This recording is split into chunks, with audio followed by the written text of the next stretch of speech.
Good morning students. Theorem 6.6 புக்கில் இருக்குது. P vector, Q vector, R vector equal to இந்த மாதிரி ஃபார்மேட்டில் எழுதலாம். இங்கே ஒரு எக்ஸாம்பிள் 6.18 அதை பேஸ் பண்ணி அதே மாதிரி சம்ஸ் போட போகிறோம்.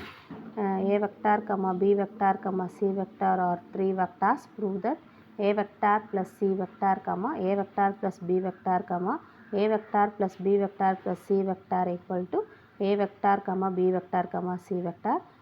By using theorem 6.6 யூஸ் பண்ண போகிறேன். அப்போ LHS பார்ட்டில் என்ன கிவனோ அதை எடுத்துக்கணும். A vector plus C vector, A vector plus B vector, A vector plus B vector plus C vector. இங்கே பாரு ஃபஸ்ட்டு ரோ ஃபுல்லாக என்ன எழுதணும்னா ஏசியோட கோஎஃபிஷியன்ஸ் எழுதணும். அப்போ ஏனா 1 போடுவேன், இங்கே பி இல்லை அதனால் 0 போடுறோம், சினா 1 போடுவோம். அடுத்து ஏ வெக்டாரும் பி வெக்டாரும் தான் இருக்குது. அப்போ 1, 1, 0ன்னு எழுதுவோம். இங்கே 3 டேர்மே இருக்குது, ஏபிசி இருக்குது, அதனால் 1, 1, 1 into A vector B vector C vector. நம்ம மேட்ரிக்ஸ் ஃபார்மேட்டில் சால்வ் பண்ணோன்னா 1 இன்ட்டு 1 மைனஸ் 0, செகண்ட் டேர்ம் 0 அதனால் 0 போட்டுக்கிறேன். Third term 1 into 1 minus 1 into A vector B vector C vector. இதை சால்வ் பண்ணினா ஃபஸ்ட் டேர்ம் மட்டும் தான் இருக்கும். 1 இன்ட்டு 1 மட்டும் வரும், ரிமைனிங் எல்லாம் 0 ஆகிடும். Into A vector B vector C vector equal to A vector B vector C vector.